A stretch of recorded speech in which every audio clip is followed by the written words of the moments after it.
Esther. We're going to look at chapters 8 through 10 this morning as we wrap up our study on this book of the Bible. So Esther 8. My boys were young during the golden age of Pixar animation, so we watched many of those movies like Toy Story, Cars, and The Incredibles so many times that I think at one point we could quote the entire movie from start to finish without it even being on. Now, Carrie and I didn't mind watching those movies over and over with them because they were very well-written stories. They had engaging characters and clever dialogue and dramatic twists and turns. But there's one movie we watched countless times, which was Finding Nemo.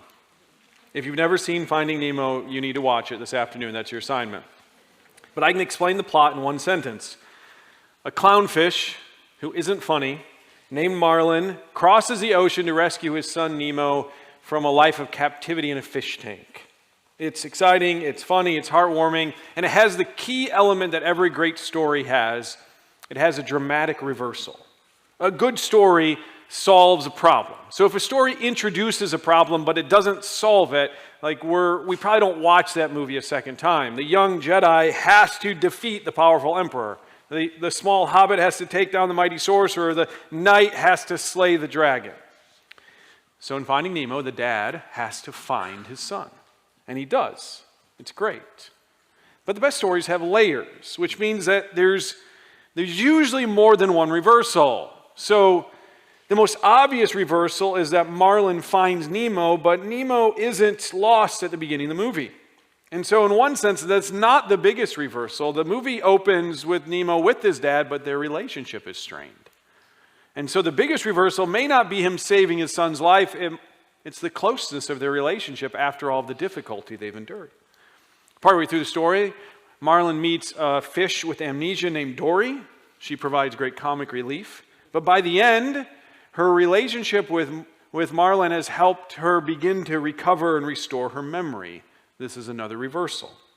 So good stories don't just have one dramatic reversal, they have layers, and the most powerful reversals aren't always the most obvious. So for the first half of the book of Esther, it introduced a lot of problems. You had the problem of the people of God are living in exile. And there's this problem of a young Jewish woman who's taken into the king's harem.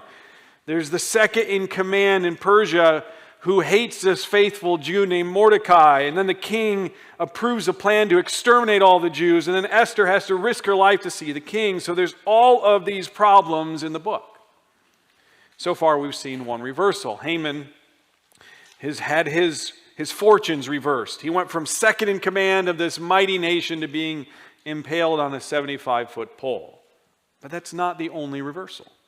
The story of Esther concludes with 3 reversals.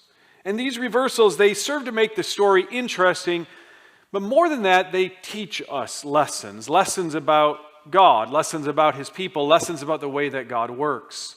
And most of all, these reversals, they prepare us for the greatest reversal of all, the one that changes the destiny of the world. So let's look at these three reversals together as we conclude our study in Esther. Our first reversal is from victimized to victorious. Chapter 7, last week, the final verse, it ended with Haman's execution. So Haman, if you haven't been with us, he's the one who hated Mordecai. He's the one who wrote an edict authorized by the king for the extermination of the Jews. And in the first 2 verses of chapter 8, after his execution, his estate is given to Esther, and his position of power is given to Mordecai. That's the end of the story, right? Like everything's perfect now, isn't it? In the words of the great Lee Corso, not so fast, my friend. Because in Persia, once the king makes a law, it's irrevocable. You may remember this from the book of Daniel. So in the book of Daniel, there's a Persian king who makes a law that no one is allowed to pray to any other person other than him. And Daniel prays to the true God, and as a result, he's thrown in the lion's den. And 3 times in the book of Daniel in chapter 6, we're told that the law of the Medes and Persians is irrevocable and cannot be changed. So the edict that King Ahasuerus makes, even though it was really written by Haman, even though Haman's dead, this edict is still in effect, and he has no power to change it.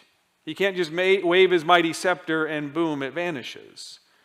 Now we're supposed to see this thing that we've seen throughout the book, which is how impotent this king is. For all of his sort of glory and all of his riches and all of his wealth and all of his acclaim, he really isn't very powerful. I was thinking about this king, and he reminds me of this little dog we had when I was in high school. We called him Snickers. The reason we called him Snickers was his fur was the color of a Snickers, and he was about as powerful and fearful as a Snickers, too. Like, this dog thought he was a big dog. He thought he was strong. He thought he was impressive. So when a big dog would be walked on a leash towards our house, he would get real aggressive, and he'd try to make himself big. He was 12 pounds. He tried to make himself big and scary, and he would start growling at the other dog and barking at the other dog and sort of like straining towards the other dog. But the moment that big dog just moved a muscle his direction, he would scurry behind us. Right? He was actually weak and cowardly in spite of all his posturing. That's this mighty king of Persia. He loves to make these big decrees, but then he's powerless to do anything once he realizes they're stupid. But maybe there is something, though, he is able to do here. Look at verse 3 of Esther 8. Then Esther addressed the king again. She fell at his feet, wept, and begged him to revoke the evil of Haman the Agagite and his plot he had devised against the Jews. The king extended the gold scepter toward Esther, so she got up and stood before the king. And she said, "If it pleases the king, and I have found favor with him, if the matter seems right to the king, and I am pleasing in his eyes, let a royal edict be written, let it revoke the documents the scheming Haman, son of Hammedatha, the Agagite, wrote to destroy the Jews who are in all the king's provinces. For how could I bear to see the disaster that would come on my people? How could I bear to see the destruction of my relatives?" So Esther and Mordecai at this moment, before she makes this plea to the king, they are safe. But their safety is not enough. She again risks her life by going before the king and begging for the life of her people. I wonder, brothers and sisters, how many of us are concerned with the safety, the security of our families, and that's it. I mean, we're okay. We're safe, we know where we're going, and so we're content then to watch our neighbors and coworkers march their way to hell. Like, I know where I'm going, my eternal destiny is secure, that's good enough for me, but does my heart break for those who don't know Jesus, for those who will suffer disaster and destruction because they have yet to come to Jesus? In Romans 9, the Apostle Paul writes about how much he longs to see his people rescued from their sin, rescued from judgment. And he says he has great sorrow and unceasing anguish in his heart. And he goes on to say that if it were possible, he would take their curse on himself so that they could be rescued. If it would cause them to come to Jesus, he would take their curse on himself. Listen, this is the heart of Jesus. Jesus actually did do this. Jesus actually did take our curse so we could be forgiven. And here Esther, though safe, she risked her life so that others could be spared. I wonder, what will you risk? What will you give up so that others could be spared? We heard even this morning about giving up a Saturday morning in a small way to help others hear about Jesus and his rescue. What will you give up? Every Sunday sitting in this auditorium, there are firemen, police officers, special agents, servicemen and women. These are people who have chosen to risk their life running into danger, if necessary, to rescue people they don't know.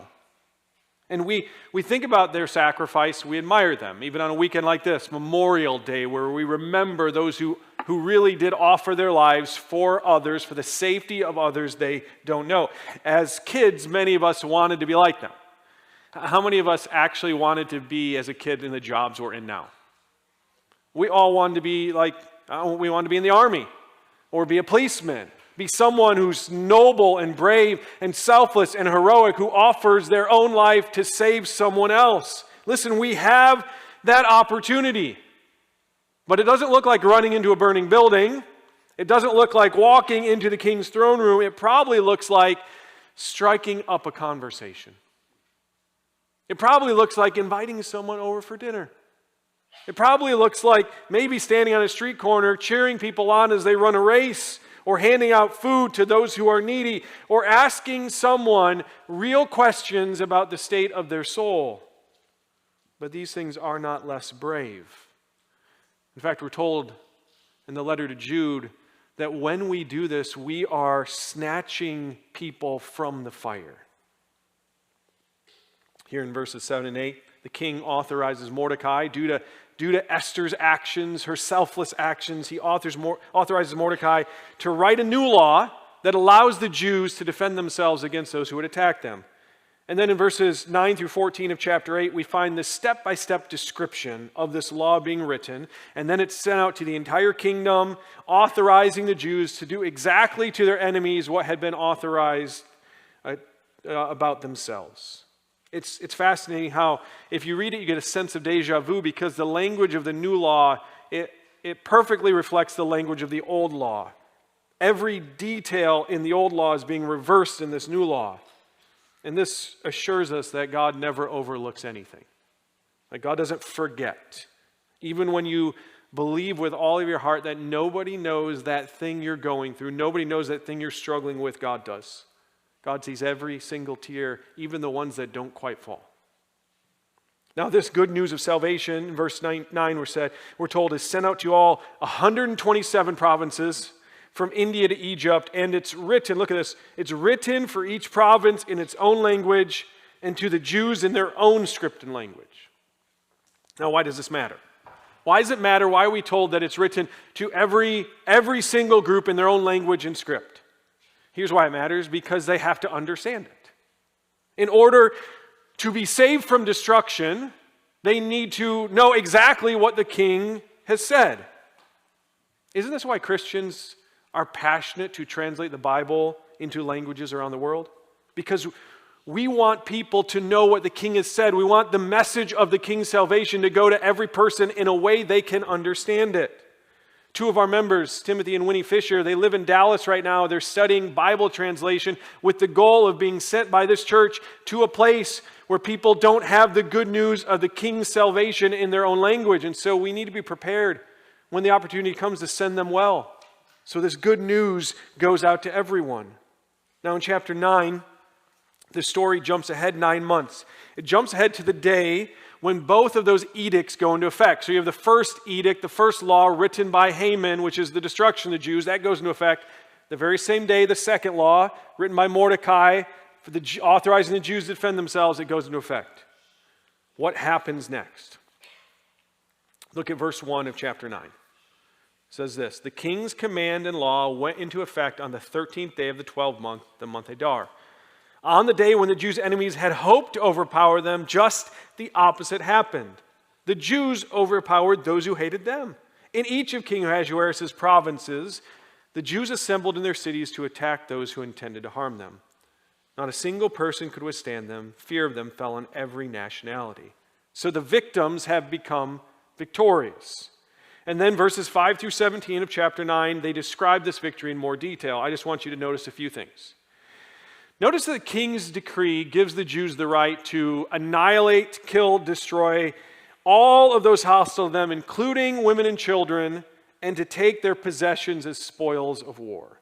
However, what we find in chapter 9 is that the only deaths that are recorded are deaths of men who take up weapons against them, and in Verse 9, we're told they do not take any of the plunder. Here's what we're supposed to see, is that the Jews in this situation, they're doing what King Saul failed to do. Do you remember this conflict has roots back earlier in Israel's history? King Saul and King Agag, and Saul's failure to keep the people from taking the plunder of the Amalekites. He failed to do it. Because he failed, he lost the kingdom. So now you have the people doing what King Saul failed to do. This description also marks this off as a holy war. Like, this isn't a personal conflict born of ambition and greed, that God is authorizing his people to bring judgment on those who oppose his plan of redemption. So the Jews here aren't fighting because they're ornery. They're fighting to preserve the promises of God that will come to pass in the birth of the Messiah. Chapter 9, we see that 10 of the men that are killed that day are sons of Haman. Their bodies then are hung on the same pole as their father. Your sin never affects just you. it affects those around you. Listen, one of the greatest ways that you can bless your family, dads and moms, is to live a holy life. So fathers, mothers, you need to pursue holiness. You need to pursue righteousness, not just out of love for Jesus, but also love for your children and your grandchildren. This reversal that goes from victimized to victorious, it's the same story we studied in Revelation. Just think about it. The people of God, they're targeted by the beast, which is human governments. They're targeted by the false prophet, which is false religion and lies. They're targeted by the harlot, attempts by the culture to seduce them. And though the battle rages, what do we discover? We're victorious in Jesus Christ, the Lamb who was slain. And then we live in confidence in the victory Jesus has won. Like that's what the Jews do as this ends. They're living confidently because God has saved them. And we're to do the same. In fact, we're told this. It's fascinating. In Romans 8, we're told because of what Jesus has done, because Jesus has defeated our enemies, we are actually more than conquerors. That's an interesting phrase. Have you ever considered what it means to be more than a conqueror? Usually conquering's enough, isn't it? Something's against you, you conquer it. Woo! What's it mean then to be more than a conqueror? And I think it's this. A conqueror subdues an enemy. That's great. But more than a conqueror takes what was against him and then uses it actually for his good. So Mordecai, think about this. He doesn't just conquer Haman. He then takes Haman's estate and his position of power, and that's what he uses to bring victory. He's more than a conqueror. A conqueror wins, but more than a conqueror goes from certain defeat to complete victory. Maybe we can think about it this way in our lives. What's a conqueror do when they face cancer? Well, they don't give up. But you know what more than a conqueror does? They actually see cancer as an opportunity to bring glory to God. Not just defeat it, not just hold on, but I'm going to glorify God through this. A conqueror, what does a conqueror do when temptation comes? Well, they don't give in. What does more than a conqueror do? Well, they use their own struggles, they use their own past failures to help others when they're tempted. Not just a conqueror, more than a conqueror. A conqueror, when marriage is tough, you know what a conqueror does? They don't give up. You know what more than a conqueror does? They pursue their spouse in such a way that their marriage not only blesses their spouse, it blesses generations to come. See, brothers and sisters, this dramatic reversal from victims to victorious, it's to inspire us to bold and courageous Christian living because Jesus wins the victory. Now here's the second reversal. This is from fasting to feasting. From fasting to feasting. The first time that our attention in this book is drawn to the Jews as a whole is when Esther makes this request to Mordecai. She's about to go in to see the king. She knows if the king doesn't raise the scepter that she's going to be killed, so she's risking her life. And she says to Mordecai, will you please ask our people to fast for me for 3 days? Now what is fasting? And why are they to do it? Fasting simply is to abstain from food in order to pray. This is what it is. This is what Esther's asking. Please help them to abstain from food. Use the time they would for eating to pray instead, acknowledging this, that what we need in this moment, more than we need physical nutrients that give us strength, we need spiritual help. We need God to hear us more than we need food to eat. Now, periods of fasting usually are associated with times of distress. It can be times of fear, times of uncertainty. And so she's asking them, plead with God on my behalf, beg God for his favor, take all the time you would normally use preparing and eating food instead, use it to pray. And when you feel the weakness that comes from a lack of food, recognize that it's showing us our true weakness. We're spiritually weak, we're desperate. But in a great reversal, that fasting has now turned to feasting. Look at chapter 9, verse 21. It says he ordered them to celebrate the 14th and 15th days of the month of Adar every year, because during those days the Jews gained relief from their enemies. That was the month when their sorrow was turned into rejoicing and their mourning into a holiday. They were to be days of feasting, rejoicing, and of sending gifts to one another and to the poor. So the Jews agreed to continue the practice they had begun as Mordecai had written them to do. Now drop down to verse 26. For this reason, these days are called Purim, from the word pur, Because of all the instructions letter, as well as what they had witnessed and what had happened to them, the Jews bound themselves, their descendants, and all who joined with them to a commitment that they would not fail to celebrate these 2 days each and every year, according to the written instructions and according to the time appointed. These days are remembered and celebrated every generation, family, province, and city, so that these days of Purim will not lose their significance in Jewish life, and their memory will not fade from their descendants. It's interesting, these days of feasting and celebration, initially they're spontaneous. In fact, we're told in chapter 8 that when this edict was first announced, they celebrated with gladness, joy, and honor, and there was a celebration, a holiday. No one had to tell them to celebrate, they just did. That's because God has wired us to celebrate when good things happen. This is around the world. Like, the people just do this. Good things happen, we celebrate. It's just natural. So somebody hits the winning shot, we celebrate. There's a wedding, we celebrate. You pass that exam, you celebrate. There's a new baby, celebration. You get a promotion you've been waiting for, you celebrate. And it's not because anyone requires you to do it. They don't write in the contract, you've been promoted, you're required to celebrate. You just do it, right? Because we can't help ourselves. It's how we're made. That the right response to the good things God does is we celebrate with joy. Next week, we're going to return to the book of Psalms as we do every summer. We'll start this year in Psalm 66 since we ended last summer in Psalm 65. And in Psalm 66, we'll see this, that God's people celebrate the goodness of God because it's right to do. And we see this happen in the story because you had this moment at the end of chapter 3 when this edict announcing the annihilation of the Jews is first published to the city. It says this: while Haman and the king, they're drinking and they're partying and they're having a good old time, that the whole city's in confusion. Like, what's going on here? And you see this contrast with what happens when the second edict is announced. We're told everyone just celebrates. They can't help themselves. And it's interesting that the celebration is not limited to the Jewish people. I want you to look at this remarkable statement that's at the end of chapter 8. As New Testament Christians, we should read this and we should feel this deep desire to see and experience this around the globe and be part of this. Look at Esther 8, verse 17. In every province, in every city where the king's command and edict reached, gladness and joy took place among the Jews. There was a celebration and a holiday, and many of the ethnic groups of the land professed themselves to be Jews because fear of the Jews had overcome them. By fear, it means awe, amazement, wonder, God's work in his people, and it's leading these people who aren't Jews to profess themselves to be part of God's covenant people. I just want to think about this reversal. It's so remarkable.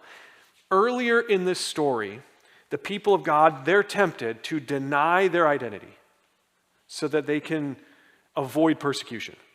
Now, people of other nationalities are claiming that they're Jews because of what God's done. This again should remind us of Revelation. Because of tribulation in this world, we are tempted to minimize our identity as Christians. We think if we stay silent, then maybe things will be a little better for us. But in the end, identifying with Jesus is the only thing that matters. I wonder if there's a situation right now that you're facing where you think if you minimize your identity as a Christian, then something might go a little smoother for you.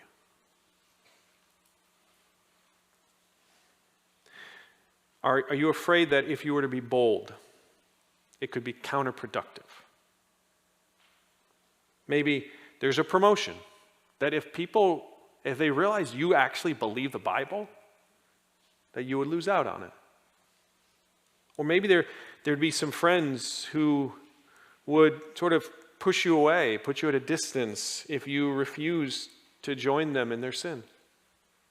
See, the story of Esther reminds us how the story ends. Identifying with Jesus is all that matters. And there will be a day, a final day, when each one of us, when we look at our cowardice and we look at our compromise and we realize how utterly foolish it was. So Mordecai and Esther, they established these days of victory as a permanent feast called Purim. Two questions about this feast. How do they celebrate this feast and why do they celebrate it? The how is found in verse 22. Chapter 9, verse 22 says they make life-size dolls, they dress them like Haman, and they impale them on poles in their front yard. You're looking for it right now. It doesn't say that. I have a neighbor who has a 12-foot tall skeleton in his front yard that he changes for every holiday. Like puts a scarf on it at Christmas, puts bunny ears on it at Easter. The HOA has just outlawed it. Can you imagine? Everyone in the Jewish neighborhood has 75-foot poles with a doll stuck on the end. That's not what they do. Notice how they celebrate. It says they feast, they rejoice, they give gifts to each other and to the poor. Doesn't this type of celebration say something about the nature of God? So we don't celebrate God's salvation by being miserable misers. We don't celebrate God's salvation by hoarding all of our stuff. We don't celebrate salvation by being like, yeah, I told you so, loser. We don't celebrate God's salvation by building walls for safety so it never happens again. We celebrate God's salvation by being generous. Friends, we most look like our Father when we're generous. Every once in a while, someone will tell me that one of my sons looks like me. And what they mean is that there's some physical likeness that makes me go, oh, like he must be your son. The way we look like our Father is not through our hair color. It's not through our clothing choice. It's the way we serve other people, including the poor. Listen, I think this is an area that we can do better on as a church. I think we can do a better job of serving those who are needy in our community. I mean, look around us. God has given us a lot. And we need to reflect him by being more generous to those who need it. I love that the way they celebrate this feast is like, we're going to feast. That's good. God's allowed us. But we're also going to look for those who don't have anything, and we're going to give to them, because that's what God is like. So that's the how. Now, why do they celebrate? Look at verse 27, chapter 9. They bound themselves, their descendants, and all who joined with them to a commitment that they would not fail to celebrate the feast each year. They celebrate the feast each year because otherwise they will forget what God has done. One of your biggest problems, I have the same one, is that you forget what God has done. You know, isn't it ironic? There are so many things in our past that we would like to forget, but those memories haunt us. And the single thing we most need to remember, we so often forget. And you know who knows this? You know who knows you're forgetful? You know who knows that I'm forgetful? You know who knows that all of us are forgetful? God. And so this is what God does. He tells us to remind ourselves of his salvation. So for 2,500 years, the Jews have celebrated Purim. Now, we don't, as a church, celebrate Purim. But we're given a different feast, and we celebrate the salvation of God through Jesus Christ every week. In just a few minutes, we are going to eat the bread, we are going to drink from the cup, and we will remember this, that when we could not save ourselves, God raised up someone to intercede for us. He died so that we could live, and that nothing that happens this week, whether good or bad, changes this one unchangeable reality that we belong to Jesus, an anchor so strong that nothing can topple us. Now, I love this phrase in verse 27. It says this, and all who joined with them. You didn't have to share Abraham's genetic makeup to celebrate this feast. You had to share his faith. And the same is true for the Lord's Supper. Everyone is welcome to come to the table if they will repent of their sin and publicly identify themselves with Jesus. Like, that's it. I know sitting in this room right now, there are some people who are miserable. You're miserable because of your sin. You're miserable because you're living a double life. Maybe you're a teenager and you're searching for something and you're trying all these things. You're hiding what's really going on and you're trying to fill what feels so hollow and empty inside and it's not working. You're miserable. All who come are invited. Right now, Jesus is inviting you to come to him. He's coming to him. Eat, drink, come to him. He's the only one who can satisfy you. Some of you are miserable because of something that's happened to you. This is our story tells that people are victimized, That it's not simply their own sin, though that's always a part of it, but it's the sin of others, and they're miserable and they're broken and they don't know where to turn. Come to Jesus. Jesus stands ready to receive you. His arms are open wide. You simply come to him. There's a weekly Purim for those of us who belong to Jesus. We feast, we rejoice, and then we look for ways to bless, serve, and encourage others, especially those in need. You see, the story of Esther reminds us for the one who belongs to God, no season of fasting is ever permanent. Do you remember how the story ends in the book of Revelation? It ends with a feast. It culminates in a feast with Jesus, which means the fasting ends. If you're a Christian, the fasting will end. If you're in a season of fasting right now, a season of sorrow, of fear, of brokenness, of anxiety, then trust Jesus and wait. His deliverance will come. If not in this life, it will come in the next, where all of your sorrows will be forgotten as you soak in the unending fountain of his kindness. So I wonder, when you think of the story of Esther, these 10 chapters, which character would you like to be like? I mean, there's Haman. He's got a meteoric rise to power. Like he's second in command of a mighty nation, but I guess he ends up on a 75-foot pole. So probably, like, not him. Like how it starts, don't like how it ends. There's the king. Pretty impressive. He's got everything someone would want. He's got women, wealth, power, might. But you know what? He seems pretty pathetic. I can't imagine reading through the book and getting to the end and being like, I'd like to be like that king. So that leaves two characters. It leaves Esther and Mordecai. I think we look at them and say, well, yeah, I'd like to be like them. They come out on top, don't they? That always is encouraging. But notice what is true of them is that they both go through intense suffering. And I believe that's why they are people we want to be like.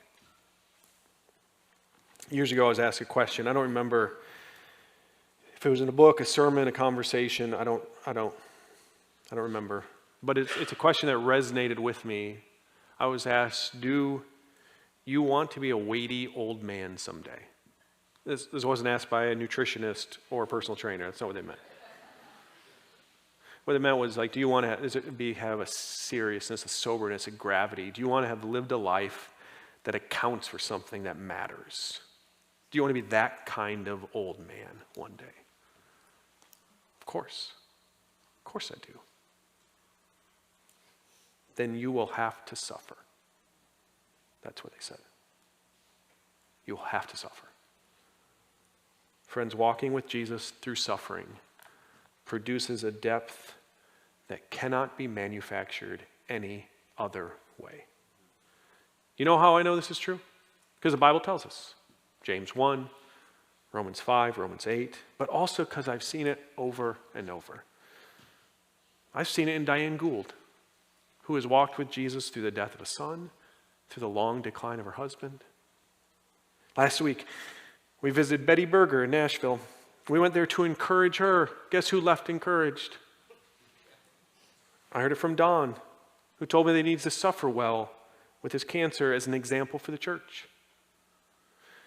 I was talking to a pastor friend, and he told me about a friend of his who was diagnosed with a terminal disease and said, I think God wants me to teach our church how to die trusting Jesus. It's our absolute and unshakable confidence that fasting will turn to feasting that allows us to trust Jesus during seasons of suffering. And so these first two reversals, they're here to encourage us to greater faith in God's providential care, even when times seem dark. Leads to our final reversal, from exiled to exalted. From exiled to exalted. I want to read a few verses. I'm going to substitute he for a name, but I want you to think about who this sounds like, okay?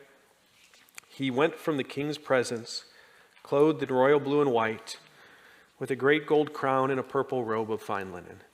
He exercised great power in the palace, and his fame spread throughout the provinces as he became more and more powerful. He was famous among the Jews and highly esteemed by many of his relatives. He continued to pursue prosperity for his people and to speak for the well-being of all his descendants. Now let me add a couple more details. He was exiled from his homeland, forgotten even though he did what was right, unjustly accused and sentenced to death. Who does that sound like? There are a couple right answers. It sounds like Joseph, who was sold as a slave into Egypt. He was falsely accused of a crime he didn't commit. He saves someone's life, but he's forgotten, and then he's exalted to a position of power. He's dressed in royal garments, and he ultimately saves God's people from death. But of course, it sounds most like Jesus, doesn't it? And Mordecai continues a pattern that is intended to prepare God's people for the coming of the Messiah. So when we read about men like Mordecai, like Joseph, here's what I think we're supposed to do. We're supposed to imagine standing and looking over Michelangelo's shoulder while he's sketching on a piece of paper the image that would eventually turn into the statue David. Right? He's sketching.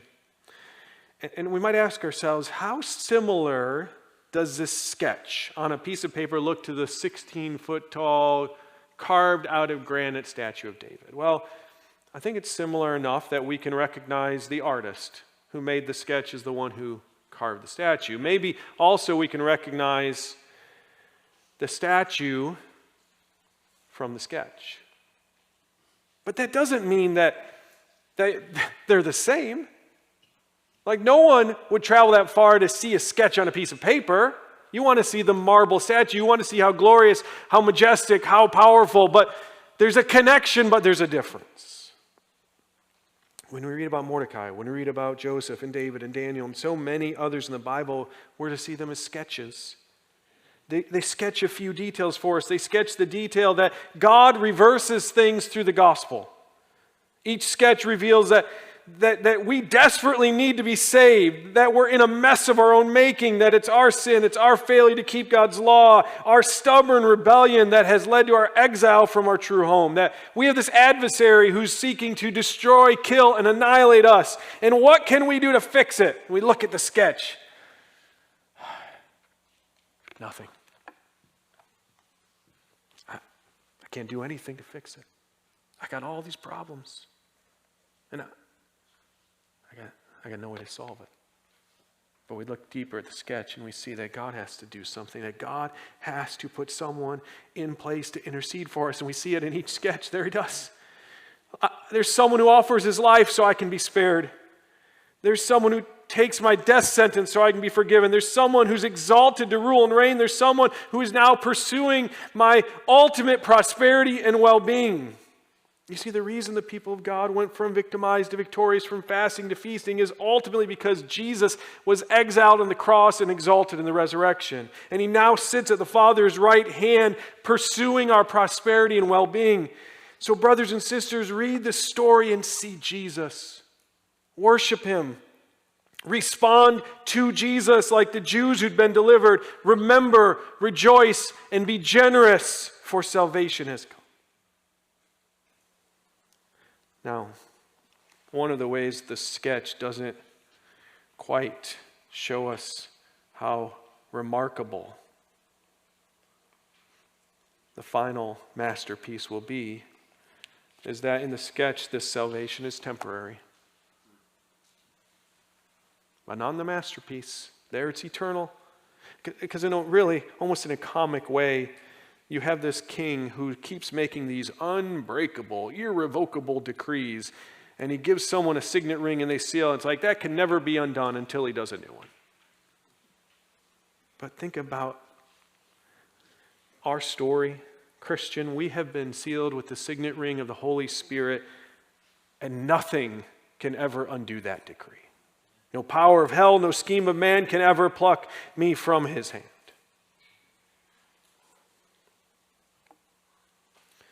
Now, the annual Jewish festival that remembers this deliverance from Haman's evil plot is called Purim. That's an interesting name. I'm not sure I would have chosen it. I think I would have gone with something like Independence Day, or Liberation Day, or maybe the Feast of Mordecai's Exaltation, or Esthermas. You know what I wouldn't have done? I wouldn't have named the whole day, the festival, this 2,500 years of celebrating this, after the dice that Haman rolled, which simply determined the month in which his edict would go into place. Like, it's basically, you realize, we're going to celebrate Dice Day. Why would you name this annual feast after dice? Well, I think because every time you mention Dice Day, Proverbs 16:33 is supposed to come to mind. The dice are cast into the lap, but its every decision is from the Lord. Do you believe that every decision in your life is from the Lord? That's life-changing. If you really begin to see in every circumstance of your life that God is sovereign, it'll change your life. Were there moments this past week of fear, of frustration, of disappointment that were the direct result of you forgetting who controls every roll of the dice? Don reminded us in the very first sermon on Esther that the writer of your story is also the director. He's also the producer. So we can trust him. Nothing happens. Nothing in your life, nothing in your week, nothing in your day-to-day happens that is not part of God's plan to pour out his blessings on his people through Jesus. That's the lesson of Esther. Pray with me.